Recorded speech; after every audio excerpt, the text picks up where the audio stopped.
The fact is that I've been loved. If I ever really had to put my finger on what's blessed my life to the extent that it's been blessed, it's the fact that I have been loved. And it's one of those things where if you've got it, it builds. You know, like they say, it takes money to make money. Well, I was a little kid who was surrounded by people who loved me, people who thought I was smart and funny and cute and just showered me and nourished me with love. And I think what happens is you get older, and even though I went through a period in adolescence where I was anything but lovable, even then I can remember my father saying to me, "You are a little insufferable prick, but I love you, and I'll love you no matter what, no matter how horrible you act to your sister, or no matter what bullshit you pull at school that gets me called in for these meetings, and I'll always love you. If you murder someone, I'll love you." I can remember that. I can remember the pain in his eyes in some situations when he was saying that. And as much as I pretended I didn't give a shit, I did. And here I am, 52 years of age, and it brings me to the edge of tears just remembering those moments. And the thing is, I feel uncomfortable admitting this to you, right? Because, it sounds as if I think I deserved it or something. And the thing, I did deserve it. And so do you. And so does every other little kid who has ever been born deserves to be loved. No kid doesn't deserve love. Just like no sprouting tree doesn't deserve rain and sunshine. You know, we're born to want those things, and we're designed to need them. And in a world that's functioning properly, we receive them. And then once you've received it at that essential age, then you're going to be okay. It's like colostrum. For those of you who don't know, colostrum is a substance that is in a woman's breast milk for the first few days when she's breastfeeding the baby. And it's rich with immune building substances, things that will, bacteria that will colonize the baby's intestines. And once those good bacteria are in there that come from the mother, then they take over the intestines. And then when bad bacteria come, as they always do, it's occupied. The baby's able to defend itself against those bad bacteria, the negative pathogenic bacteria. But if the baby doesn't get the colostrum, right? If the baby doesn't have a mother, or the mother died, or the mother doesn't want to breastfeed, and so she gives it cow milk or formula or whatever, the baby doesn't get that original colonizing beneficial bacteria from his mother, and that leaves him vulnerable to the pathogenic bacteria that come in later because that space isn't occupied, right? And I think it's the same thing psychologically. If you're loved as an infant, as a little child, if you're told that you're smart and you're beautiful and you're wonderful, then part of you will always believe that no matter what you're told later in life, no matter who rejects you, no matter what school doesn't let you in, no matter what jobs you get fired from, no matter what marriages fall apart, an essential part of you will always believe that you are lovable, that you are good, you are decent, no matter what mistakes you've made. And that's a beautiful thing when it works, and when it doesn't work, it's incredibly tragic because you can look around you at people who were not loved as children, or even worse, who were abused as children, abandoned. They spend their entire lives chasing that, trying to find that acceptance, and they never find it. So one of the great gifts I've received in this life was the unconditional love of my parents. And as I said, that's the sort of thing that builds on itself. What's that line? The best way to become a millionaire is to be born a multimillionaire, something like that. You know, if you're born with that sort of wealth, if you come into that sort of emotional, psychological wealth, you can't squander it, really. Anyway, I was going to move on to New York, but it occurred to me that I really haven't given justice to something that happened at Hobart, where I was an undergrad. I sort of skipped over Hobart a lot, going to Alaska twice. And I think I talked about living in the tent out behind the art museum and all that. But I haven't really spoken very much about my relationship with a professor that I had there, which is, I think, it's a difficult thing to talk about because I'm talking about someone else's life too, and I'm invading his privacy. But I can't really tell you this story and leave that out because it is one of the most important relationships of my life, and the story's just very much incomplete if I don't talk about him and our friendship. So I hope he'll forgive me for this, and I hope that I maintain some sort of discretion as I go through and talk about this. But his name was Rick. He was a professor at the university. He had just received tenure when I met him. He was in his early 30s. He was gay, and he was out as a gay professor, but in an interesting way, he was out publicly, but not really out privately, if that makes sense. In other words, he was very open about his sexual orientation on a public level, but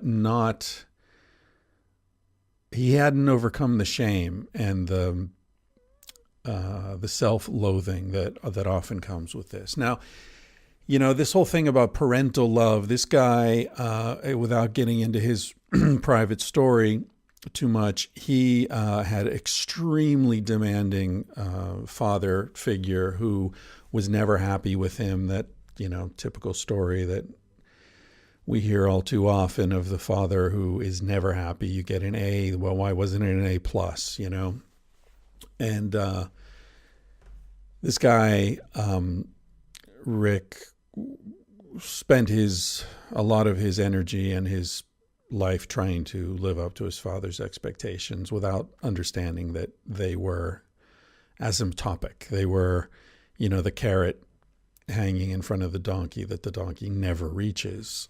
And he graduated first in his class from Amherst, PhD from Yale, stellar, spectacular academic career, was teaching at Hobart, tenured, fully, guaranteed occupation for life.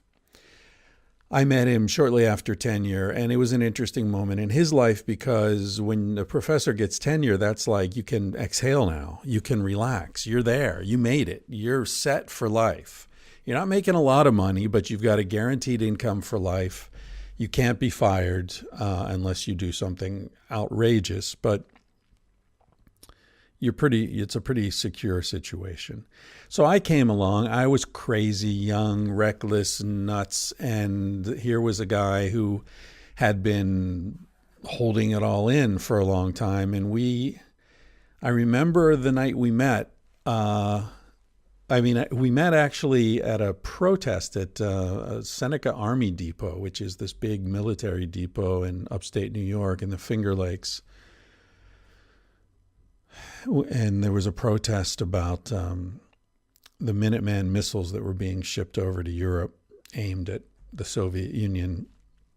And they were being shipped from that Seneca Army Depot. And I remember walking, and we started chatting about poetry and short stories. And I remember seeing that look on his face, which I had seen on other professors' faces over the years, of like, oh, this is a smart kid. This is a kid who reads. This is a kid who actually gives a shit about this stuff I'm teaching. And there's a hunger that they get in their eyes. And I recognize it because now I get it. Now when I meet someone in their early 20s who's smart and, thinking like that, those of you who listen to Tangentially Speaking, the kid I interviewed, the hobo, Aiden, such a smart kid. And hanging around with him, I just wanted to help him. I just wanted to give him books and money and clothes and shelter and hot shower. And, I just want to help that kid because he's cool. He's smart. He's thinking. He's interested. He's engaged. And when you're older, it's like putting money in the bank. It's like investing in something that's going to grow, and you feel your own energy and your own time running out, and you want to nourish someone who's still coming up, Rick was in his early 30s, so I don't think he was feeling that. I think he was just feeling the frustration of being a professor in a school where most of the students didn't give a shit what he was talking about. He invited me and a couple of friends to his place one night, and we were reading poetry. And I remember, we were drinking and probably getting high and whatever. And I remember it was my turn to read, and I read Crossing Brooklyn Ferry by Walt Whitman. And I really got into it. And if you don't know the poem, check it out. It's an amazing poem. Walt Whitman in general is fucking amazing. But Crossing Brooklyn Ferry has always been one of my favorite pieces by him, because he reaches through the pages of the book and speaks directly to you reading this book, you holding this book in your hands. He does that several times in different poems, but in Crossing Brooklyn Ferry, it's very striking. Here's how it begins. Flood tide below me, I see you face to face.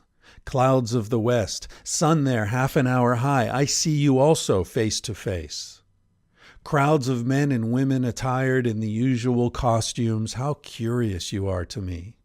On the ferry boats, the hundreds and hundreds that cross, returning home, are more curious to me than you suppose.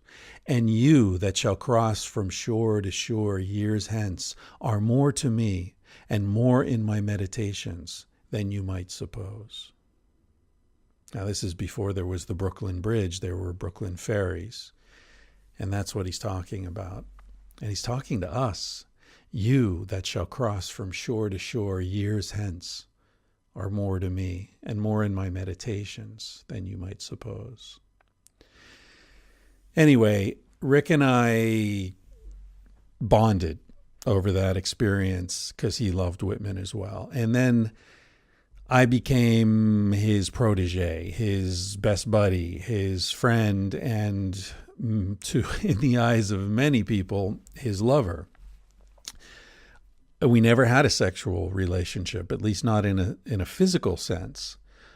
But because of what I mentioned earlier, being publicly at peace with his orientation, but privately still very conflicted about it,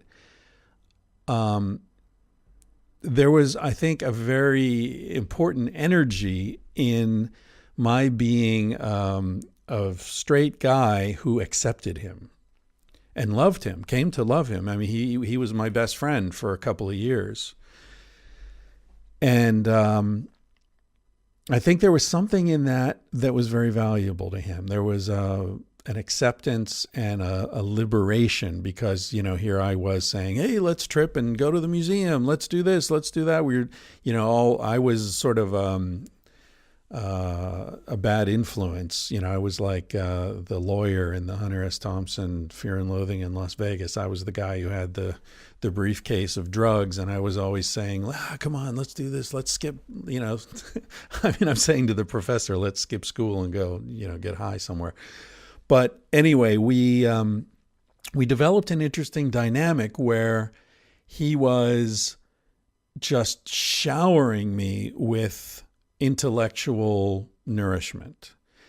And what I was giving to him as much as I could was unconditional love. This is looking back on it 35 years later. At the time, I don't know what the hell I was feeling. At the time, I felt like this guy's really smart. He's fun. We have a blast together. And yes, there was a feeling of he's sort of in love with me in a way that I can't be in love with him because I'm straight. But I was always very honest about that, and he was honest. And the reason I said our relationship wasn't sexual, at least in a physical sense, is that in a way it kind of was, in the sense that it was extremely intimate. And we shared things with each other that I can't remember sharing with anyone else. And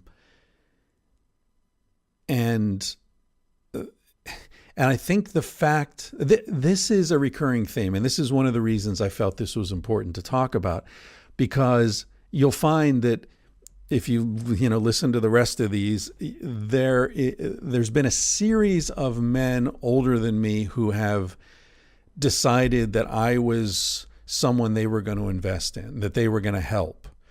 And some of those guys have been gay, some of them have been straight, but it's been a recurring theme of someone 10, 15, 20 years older than me saying, I like this kid, I'm going to help this kid, I'm going to give this kid money, I'm going to give this kid, as much as I can give him in whatever sense it is. And I guess Stanley Krippner is the last example of that. And, now I'm feeling that, as I said, for younger people. And, that's a good thing. But with Eric, it was, I'm looking back on it and I'm seeing how my unconditional acceptance of him, even when he told me, whatever kinky, weird story of this fantasy he had, or, he jerked off thinking about this or that or whatever, the fact that it didn't bother me and that I was a straight man, I think was validating for him. So, he was getting something as well. But anyway, I think most people on campus thought that we were sleeping together, because we were together all the time. And, we used to drive down to New York together. He went up to Alaska one year. We did a lot of things together. And it was interesting for me to know that everybody was thinking that I was sleeping with him and to not give a shit. And I think that also was of some value to him, because he saw, here's this straight guy, and everyone thinks he's gay because he's hanging out with me all the time, and he doesn't give a shit. Therefore, maybe I shouldn't be ashamed about being gay, right? And so I felt that I was, I don't know. I just felt like I was protecting him somehow. But on the other side, he was giving me so much. He was playing, his favorite symphonies for me and explaining where they came from and why they were constructed this way and what was happening in the history and the economics and everything when this was written, and why Beethoven was, structurally so different from Chopin and so different from Mozart, and because of the different economic situations. And, we'd go to Manhattan and he'd point out all these buildings and tell me about the architect and what was happening when it was built. The dude is so knowledgeable.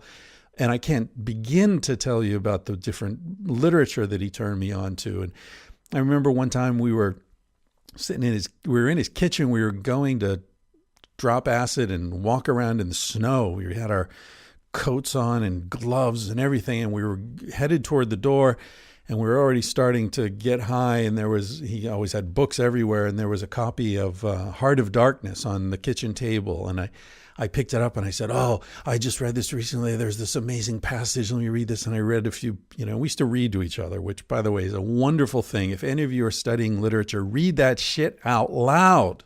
You got to have a voice, not the voice in your head. You got to hear a voice in the room. That brings it to life. Anyway, so I started reading. I read a paragraph and he was like, oh yeah, that's amazing. Oh, let me read this one to you. Oh yeah. And the next thing you know, we're sitting there and we're swapping back and forth reading pages. We read the whole fucking book sitting there with our gloves and our hats on. It's not a long book, but still. Anyway, so he gave me a great passion for learning. He gave me essentially an amazing private education. Sort of like the Oxford system with the tutors, where you have someone who's looking after your progression and tells you what to read and then discusses it with you and then guides you as you go along.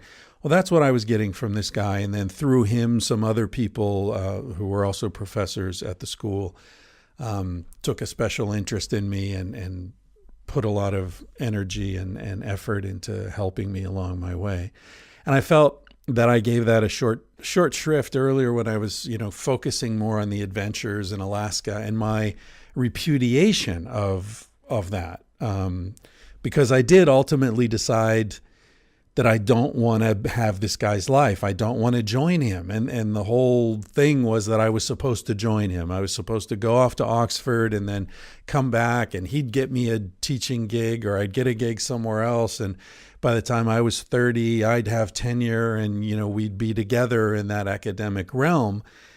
And my experiences in Alaska made me see that, no, that's not the life I want. But I didn't want to leave the impression that it was shitty, that he was ungenerous to me in any way, because it was so much the opposite. And it makes, I guess it makes sense of some things that happened down the road. In the next episode, I'll talk about Manhattan and the crazy shit that happened to me when I went there right after Alaska, and another older man who decided to, nourish me and take me under his wing. But it's important to understand that down the road after Manhattan, when I take off and go to Asia, Rick completely broke contact with me, and really broke my heart in a way, because I couldn't understand why he wouldn't respond to my letters. I wrote the guy letters for 6 or 7 years, and he never answered. And it really bothered me. It really hurt me deeply. And when I look back on it now, I've had some contact with him since then, and he thanked me for helping him come to peace with who he was, but he said that he just couldn't be in contact with me for those years, which is something I still don't really accept. I don't think he's being honest with himself about what was going on, but I guess I have to let that go. But it was a very intense friendship and marked me in many ways. I'll never listen to a Mahler symphony. I'll never watch a Buñuel film, and I'll never read Walt Whitman without thinking about him. So there you go. Next episode, I'll talk about where I went after that second year in Alaska. I was trying to decide where to go. I had made the decision that I was going to spend the next 10 years adventuring and doing weird things and, floating around the world. And there was a woman that I loved and was very attracted to, and she was living in Manhattan. And I thought, well, wouldn't it be interesting to go to Manhattan and get a job in a restaurant or drive in a taxi or something and live in a big city, because I'd never lived in a big city. And that would be an interesting move after 2 summers in Alaska. Go there, just get some bullshit job, whatever, and experience living in Manhattan for a while, and check things out with this woman and see if that's for real or not.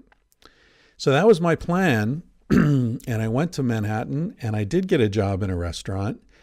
And a couple weeks after I got that job, some pretty intense shit started happening.